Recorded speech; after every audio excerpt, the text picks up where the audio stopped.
Exploring ഷാർജയുടെ പുതിയ എപ്പിസോഡിലേക്ക് എല്ലാവർക്കും സ്വാഗതം.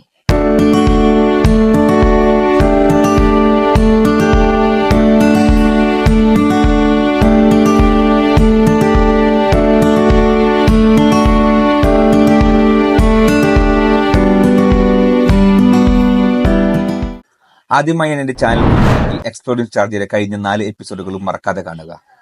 ചാനൽ സബ്സ്ക്രൈബ് ചെയ്ത് തൊട്ടടുത്തുള്ള ബെൽ ഐക്കണിൽ ക്ലിക്ക് ചെയ്യുക. നിങ്ങളുടെ വിലയേറിയ അഭിപ്രായങ്ങൾ കമന്റ് ആയിക്കൊണ്ട് ഈ വീഡിയോയ്ക്ക് താഴെ പോസ്റ്റ് ചെയ്യുക. അപ്പോൾ വീഡിയോയിലേക്ക് കിടക്കാം. എക്സ്പ്ലോറിംഗ് ഷാർജയുടെ ഇന്നത്തെ എന്റെ യാത്ര അറേബ്യയിലെ ഏറ്റവും വലിയ വന്യജീവി സങ്കേതമായ അറേബ്യാസ് വൈൽഡ് ലൈഫ് സെന്ററിലേക്കാണ്. ഷാർജ നഗരത്തിൽ നിന്നും ഏകദേശം 25 കിലോമീറ്റർ കിഴക്കായി അൽദെയ്ദ് ഹൈവേയിൽ ഇന്റർചേഞ്ച് 9 ഡെസേർട്ട് പാർക്കിലാണ് ഇത് സ്ഥിതി ചെയ്യുന്നത്. ഈ കാണുന്ന ഗേറ്റിൽ നിന്നും ടിക്കറ്റ് എടുത്ത് വേണം അകത്തേക്ക് പ്രവേശിക്കാൻ. 20 ദിർഹമാണ് ticket charge. Natural history museum, botanical museum, കുട്ടികളുടെ ഫാം എന്നിവയാണ് ഡെസേർട്ട് പാർക്കിലെ മറ്റു സൗകര്യങ്ങൾ. ഇതിന് എല്ലാത്തിനും കൂടി ഈ ഒരൊറ്റ ടിക്കറ്റ് തന്നെയാണ് വേണ്ടത്. ഓരോന്നും വിസിറ്റ് ചെയ്യുമ്പോൾ അവർ അതിൽ സീൽ പതിപ്പിക്കും. മറ്റുള്ളവ കാണുവാൻ 2 മാസം വരെ ടിക്കറ്റിന് വാലിഡിറ്റി ഉണ്ടായിരിക്കും. രാവിലെ 9 മണി മുതൽ വൈകുന്നേരം 6 മണി വരെയാണ് സന്ദർശക സമയം. ചൊവ്വ അവധിയുമാണ്. ഷാർജ ഡെസേർട്ട് പാർക്കിൽ സ്ഥിതി ചെയ്യുന്ന ഈ അറേബ്യാസ് വൈൽഡ് ലൈഫ് സെന്റർ UAEയുടെ ദേശീയ മൃഗമായ അറേബ്യൻ ഓറിക്സ്, പ്രദേശത്തെ പ്രശസ്തമായ ബിഗ് കാറ്റ് ആയ അറേബ്യൻ പുള്ളിപ്പുലി എന്നിവയുൾപ്പെടെ നിരവധി മൃഗങ്ങൾക്ക് ആതിഥേയത്വം വഹിക്കുന്നു. ഈ സുവോളജി പാർക്കിൽ അറേബ്യൻ വന്യജീവികളുടെ ലോകത്തിലെ ഏറ്റവും വലിയ ശേഖരം കാണുവാൻ കഴിയും. അറേബ്യൻ ഉപദ്വീപിൽ കാണപ്പെടുന്ന ജന്തുജാലങ്ങളുടെ വൈവിധ്യങ്ങൾ കാണിക്കുന്നതോടൊപ്പം വംശനാശം നേരിടുന്ന ജീവവർഗങ്ങളെക്കുറിച്ച് അവബോധം സൃഷ്ടിക്കുകയും ചെയ്യുന്നു. സന്ദർശകർക്ക് ഇതൊരു സമ്പൂർണ്ണ ഇൻഡോർ അനുഭവമാണെങ്കിലും മൃഗങ്ങളെ അവയുടെ സ്വാഭാവിക പരിതസ്ഥിതിയിൽ പാർപ്പിച്ചിരിക്കുകയാണ്. അകത്തേക്ക് പ്രവേശിക്കുമ്പോൾ ആദ്യമായി നമ്മൾ കാണുന്നത് വ്യത്യസ്ത തരത്തിലുള്ള പാമ്പുകളെ അവയുടെ ശരിയായ ആവാസ വ്യവസ്ഥയിൽ പാർപ്പിച്ചിരിക്കുന്നതാണ്. ഇത് ഒമാൻ കാർപ്പറ്റ് വൈപ്പർ എന്നറിയപ്പെടുന്ന എക്കിസ് കാരിനാറ്റസ്. മിഡിൽ ഈസ്റ്റിലെയും മധ്യേഷ്യയിലെയും ചില ഭാഗങ്ങളിൽ കാണപ്പെടുന്ന ഒരു അണലി ഇനമാണ്. ഇവ കൂടുതലും രാത്രിയിൽ സഞ്ചരിക്കുന്നവയാണ്. ആഴത്തിലുള്ള മാളങ്ങൾ, പാറവിള്ളലുകൾ, വീണുകിടക്കുന്ന ദ്രവിച്ച തടികൾ എന്നിങ്ങനെ വിവിധ സ്ഥലങ്ങളിൽ അവർ പകൽ സമയത്ത് ഒളിക്കുന്നു. അറേബ്യൻ ബ്രൗൺ ഹൗസ് സ്നേക്ക് എന്നിനത്തിൽപ്പെട്ട നിരുപദ്രവകാരികളായ ഇവയുടെ ശരാശരി നീളം 70 സെന്റിമീറ്റർ ആണ്. ഓരോന്നിനെ കുറിച്ചും വിശദീകരിച്ചു നിങ്ങളിൽ വിരസത ഉണ്ടാക്കുന്നതിന് പകരം പ്രധാന കാഴ്ചകളും അവയുടെ വിശേഷങ്ങളും മാത്രമാണ് നിങ്ങളിലേക്ക് എത്തിക്കുന്നത്. ഡിസ്പ്ലേകളെ വിവിധ വിഭാഗങ്ങളായി തരംതിരിച്ചിരിക്കുന്നു. അറേബ്യൻ പാമ്പുകൾ, പല്ലികൾ, ഓന്തികൾ എന്നിവയും ചിലന്തികൾ, തേൾ തുടങ്ങിയവയും, പാമ്പുകൾ, മത്സ്യം, പ്രാണികൾ, നിരവധി ഇനം തദ്ദേശീയ പക്ഷികൾ ഉൾക്കൊള്ളുന്ന ഒരു വാദി, മരുഭൂമി പരിതസ്ഥിതിയിൽ ഇൻഡോറിൽ സജ്ജീകരിച്ചിരിക്കുന്ന പക്ഷിശാല, മരുഭൂമിയിലെ ചെറിയ പൂച്ചകളുടെ വീടുകൾ, കുറുക്കന്മാർ, മുള്ളൻ പന്നികൾ, മംഗൂസ് എലികൾ എന്നിങ്ങനെ വിവിധതരം സസ്തനികൾ, നൈറ്റ് അനിമൽസ്, ബാബൂണുകൾ, ഓറിക്സ്, ആന്റലോപ്പുകൾ, ചെന്നായകൾ, കഴുതപ്പുലികൾ, ചീറ്റകൾ, അറേബ്യൻ പുള്ളിപ്പുലികൾ എന്നിവയെ അവയുടെ സ്വാഭാവിക പരിതസ്ഥിതിയിൽ കാണുവാൻ നമുക്ക് സാധിക്കും. വംശനാശ ഭീഷണി നേരിടുന്ന അറേബ്യൻ വന്യജീവികളുടെ ബ്രീഡിംഗ് സെന്ററും ഇവിടെയുണ്ട്.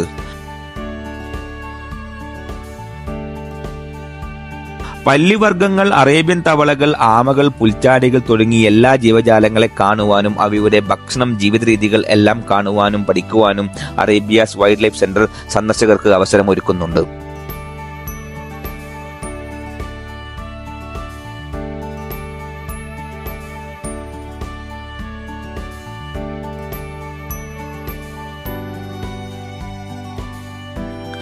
UAEയിൽ ഏകദേശം 25 ഇനം സ്കോർപ്പിയൻസ് അഥവാ തേളുകൾ ഉണ്ട്.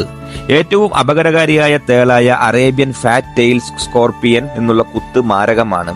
ഇത് അപസ്മാരം, അബോധാവസ്ഥ, കൂടിയ രക്തസമ്മർദ്ദം എന്നിവയ്ക്ക് കാരണമാകും. ഇവിടുത്തെ ഏറ്റവും മനോഹരമായ ദൃശ്യങ്ങളിൽ ഒന്നാണ് ഇനി നാം കാണുന്നത്.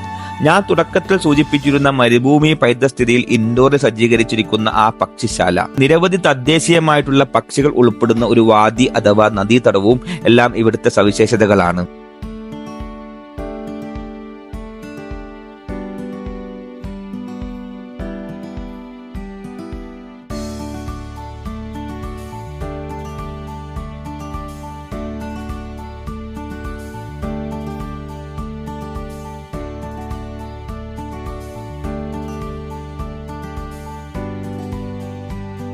Laughing bird, Indian silver bill തുടങ്ങി പക്ഷികളുടെ വലിയൊരു ശേഖരം തന്നെയുണ്ട് ഇവിടെ നിന്നും ഒരു ഇടവഴി തുറന്നിട്ടിരിക്കുന്നത് വവ്വാലുകളുടെ ലോകത്തേക്കാണ്. അവയ്ക്ക് ഇരുട്ട് റൂം ഒരുക്കിയിരിക്കുന്നതിനാൽ അവയെ വ്യക്തമായി കാണാൻ കഴിയില്ല.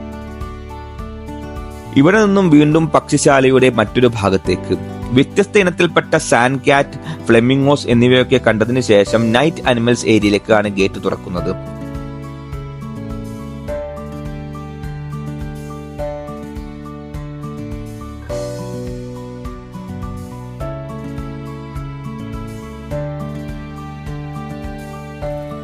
ഇവിടെ കുറുക്കന്മാർ, മുള്ളൻമന്നികൾ, കാട്ടുപൂച്ചകൾ, ഹെഡ്ജോഗ്, പലതരം രാത്രികാല എലികൾ എന്നിവയൊക്കെയാണ് സന്ദർശകർക്കായി കാത്തിരിക്കുന്നത്. ഞാൻ ഏറ്റവും കൂടുതൽ സമയം ചെലവഴിച്ചൊരു വ്യൂവിംഗ് ഏരിയ ആണിത്. മറ്റുള്ള മൃഗശാലകളെ അപേക്ഷിച്ച് മൃഗങ്ങളെ അവയുടെ ആവാസ വ്യവസ്ഥയിൽ സ്വൈര്യമായി വിരഹിക്കുവാനും സന്ദർശകർക്ക് ഇൻഡോറിൽ എസിയിൽ ഇരുന്നു കൊണ്ട് അവിടെ തന്നെയുള്ള റെസ്റ്റോറന്റിൽ നിന്നും എന്തെങ്കിലും വാങ്ങി കഴിച്ചുകൊണ്ട് അവയെ വേണ്ടുവോളം കാണുവാനുമാണ് ഇവിടെ അവസരം ഒരുക്കിയിരിക്കുന്നത്. ആയതിനാൽ സമ്മറിലാണ് നിങ്ങൾ വരാൻ ഉദ്ദേശിക്കുന്നെങ്കിൽ ധൈര്യമായി വരാം. ഇവിടെ പ്രധാനമായും ബബൂൺസ്, അറേബ്യൻ ഓറിക്സ്, ആന്റലോപ്പ്, ചെന്നായകൾ, കഴുതപ്പുലികൾ, ചീറ്റകൾ, അറേബ്യൻ പുള്ളിപ്പുലികൾ, മൗണ്ടൻ ആടുകൾ എന്നിവയൊക്കെ കാണാൻ കഴിയും. ഓരോന്നിനും അവയുടെ സ്വഭാവ രീതിക്കനുസരിച്ച് പ്രത്യേകമായിട്ടാണ് പാർപ്പിച്ചിരിക്കുന്നത്. കുരങ്ങുകളെയും ചീറ്റ, കഴുതപ്പുലികൾ എന്നിവയൊക്കെ വളരെ അടുത്തു നിന്ന് കാണുവാൻ കഴിയുന്ന ഒരു ഏരിയയാണിത്. ഞാൻ എത്തിയപ്പോൾ ഭാഗ്യവശാൽ ചീറ്റയും മങ്കീസും എല്ലാം വളരെ ക്ലോസ്ഡ് ആയി തന്നെ ഉണ്ടായിരുന്നു.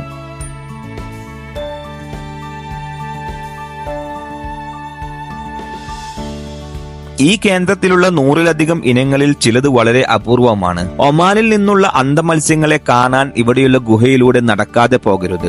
റോക്ക് ഹൈറാക്സിനെ നിങ്ങൾ കാണാതെ പോകരുത്. ഒരു മുയലിന്റെ വലിപ്പമുള്ള ഈ വാലില്ലാത്ത ജീവികൾ ഓരോ കാലിലും 3 വിരലുകളാണുള്ളത്. ഒരുപക്ഷെ ആശ്ചര്യമെന്ന് പറയട്ടെ, ഇതിന്റെ ക്ലോസസ്റ്റ് ലിവിംഗ് റിലേറ്റീവ് ആനയാണ്. ഇനി നമ്മൾ പോകുന്നത് രണ്ടാമത്തെ സെക്ഷനായ ചിൽഡ്രൻസ് ഫാമിലേക്കാണ്. ഇവിടെ നിങ്ങൾക്ക് കുതിരകൾ, പോണികൾ, കഴുതകൾ, ഒട്ടകങ്ങൾ, ആടുകൾ എന്നിങ്ങനെയുള്ള അനിമൽസിനെ കാണാം. കൂടാതെ മുയലുകളും ഗിനിപ്പന്നികളും ഉണ്ട്. വാരാന്ത്യത്തിൽ കുട്ടികൾക്കായി പോണി റൈഡുകൾ ഉണ്ടായിരിക്കുന്നതാണ്. കുട്ടികൾക്ക് ഏറെ ഇഷ്ടപ്പെടുന്ന ഒരു ഏരിയ കൂടിയാണിത്.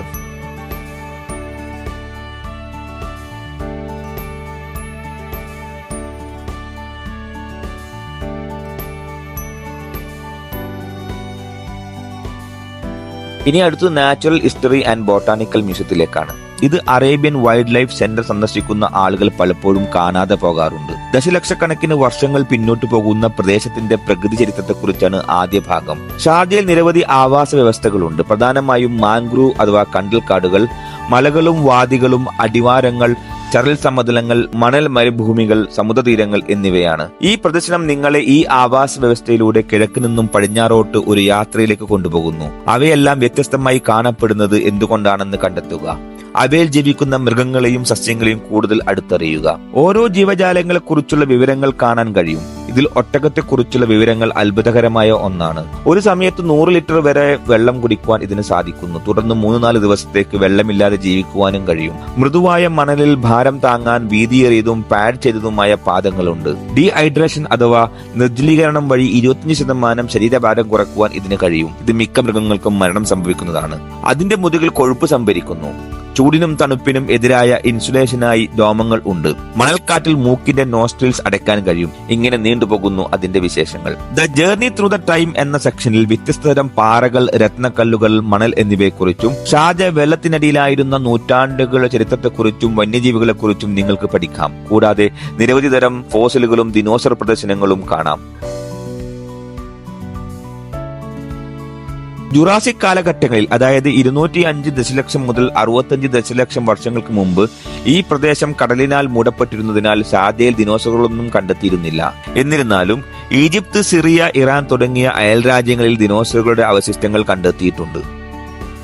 അവിടെ നിന്ന് നിങ്ങൾ ബോട്ടാണിക്കൽ മ്യൂസിയത്തിന്റെ അടുത്ത വിഭാഗത്തിലേക്ക് പോകും. വഴിയിൽ പ്രകൃതി ചരിത്രം, സസ്യങ്ങൾ, മൃഗങ്ങൾ, ശാസ്ത്രം എന്നിവയുമായി ബന്ധപ്പെട്ട കുട്ടികൾക്ക് രസകരമായ ചില കാര്യങ്ങളുള്ള ഒരു ഗിഫ്റ്റ് ഷോപ്പും കാണാം. ഷാർജ ബോട്ടാണിക്കൽ മ്യൂസിയത്തിൽ കുട്ടികൾക്ക് ഏറ്റവും കൂടുതൽ വൈദ്യുതി ഉൽപ്പാദിപ്പിക്കുന്ന പ്രകൃതിദത്ത പദാർത്ഥങ്ങൾ പരീക്ഷിക്കുവാനും പ്രകൃതിദത്ത വസ്തുക്കളിൽ നിന്നുള്ള പരമ്പരാഗത സംഗീതോപകരണങ്ങൾ പരീക്ഷിക്കുവാനും കഴിയുന്ന നിരവധി ഇന്ററാക്റ്റീവ് സെക്ഷൻസ് ഉണ്ട്. ഇവിടെ നിൽക്കുമ്പോൾ ഈ പച്ചപ്പിൽ ഇത് മരുഭൂമിയാണെന്ന കാര്യം നാം മറന്നുപോകുന്നു.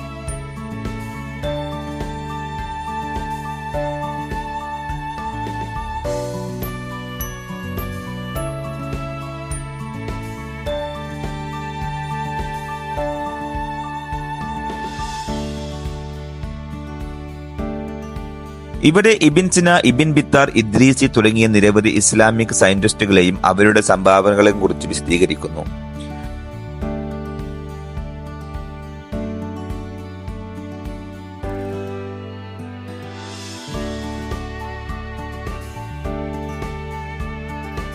ഇവിടെ നിന്നും ഈ പച്ചപ്പിന്റെ ഓരം ചേർന്ന് നേരെ പോകുന്നത് ഇസ്ലാമിക് ബോട്ടാണിക് ഗാർഡനിലേക്കാണ്. ഖുർആനിലുടനീളം പരാമർശിക്കപ്പെട്ടിട്ടുള്ള നിരവധി സസ്യങ്ങളെ ഇവിടെ അടുത്തറിയാം. പരമ്പരാഗത വൈദ്യശാസ്ത്രത്തെക്കുറിച്ചും ഇത് പരാമർശിക്കുന്നുണ്ട്, പ്രത്യേകിച്ച് ആദ്യകാല ഇസ്ലാമിക് ദിനങ്ങളിൽ. ഔഷധ സസ്യങ്ങളും ചെറുസസ്യങ്ങളും മുൻവശത്തും ഇസ്ലാമിക് ഗാർഡൻ പിൻഭാഗത്തുമാണ്. അകത്ത് ഒരു ഡിസ്പ്ലേ ഉണ്ട്. അവിടെ ഖുർആനിൽ പരാമർശിക്കപ്പെട്ട വിവിധതരം ധാന്യങ്ങളായ ഗോതമ്പ്, പിന്നെ കടുക്, കരിഞ്ജീരകം എന്നിവയുടെ വിവരണങ്ങളാണുള്ളത്. പിൻവശത്തുള്ള ഗാർഡനിലേക്ക് നോക്കുമ്പോൾ ജാമിതീയ രൂപകൽപ്പനകൾ, ജലം, കനാലുകൾ എന്നിവയെല്ലാം ഇസ്ലാമിക ഉദ്യാനങ്ങളുടെ പ്രധാന പ്രത്യേകതകൾ ആണെന്ന് മനസ്സിലാക്കുവാൻ കഴിയും. കുറഞ്ഞത് 40,000 വർഷമായി ആളുകൾ ഇവിടെ ഷാർജയിൽ താമസിക്കുന്നു. ഏകദേശം 9,000 വർഷങ്ങൾക്ക് മുമ്പ് കാലാവസ്ഥ ഈർപ്പമുള്ളതായി തീർന്നു. ഇത് സ്ഥിരമായ വാസസ്ഥലവും ലോകത്തിലെ ആദ്യത്തെ കൃഷിയും അനുവദിച്ചു. അറേബ്യൻ ഗൾഫ് വരണ്ട ഭൂമിയായിരുന്നു. പ്രദേശം മുഴുവൻ ഫലഭൂയിഷ്ടമായ സമതലവുമായിരുന്നു. കഴിഞ്ഞ 7000 വർഷത്തിനിടയിൽ മാത്രമാണ് പ്രദേശം ഇന്ന് കാണുന്ന രീതിയിലുള്ള മരുഭൂമിയായി മാറിയത്. മരുഭൂമിയിൽ വസിക്കുന്ന മൃഗങ്ങളെയും സസ്യങ്ങളെയും പോലെ ആളുകൾ ഇവിടെ ജീവിക്കുവാൻ പൊരുത്തപ്പെടേണ്ടതുണ്ട്. എമിറേറ്റ്സിന്റെ പരമ്പരാഗത ജീവിത രീതിയും സമ്പന്നമായ പൈതൃകവും മരുഭൂമിയിലെ സഹസ്രാബ്ദങ്ങളുടെ സാംസ്കാരിക പരിണാമത്തിന്റെ ഫലമാണ്. എക്സ്പ്ലോറിംഗ് ഷാർജ എന്ന എന്റെ സീരീസിന്റെ 5ാമത്തെ ഭാഗം ഇവിടെ അവസാനിക്കുന്നു. നിങ്ങൾ UAE-യിൽ താമസിക്കുന്നവരാണെങ്കിൽ, UAE സന്ദർശിക്കുന്നവരാണെങ്കിൽ, ചരിത്രങ്ങളെയും മൃഗങ്ങളെയും ഒക്കെ ഇഷ്ടപ്പെടുന്നവരാണെങ്കിൽ തീർച്ചയായും കണ്ടിരിക്കേണ്ട ഒരു സ്ഥലമാണ് Arabia's wild life centre. Arabia's wild life സെന്ററിലെ കാഴ്ചകളും വിവരണങ്ങളും നിങ്ങൾക്ക് ഇഷ്ടപ്പെട്ടെന്ന് കരുതുന്നു. ഇത്തരം രസകരവും ഇൻഫോർമേറ്റീവുമായിട്ടുള്ള വീഡിയോകൾക്കായി എന്റെ ചാനൽ സബ്സ്ക്രൈബ് ചെയ്യുക. ഇപ്പോൾ അടുത്തൊരു വീഡിയോയുമായി കാണുന്നവരെ ഗുഡ് ബൈ.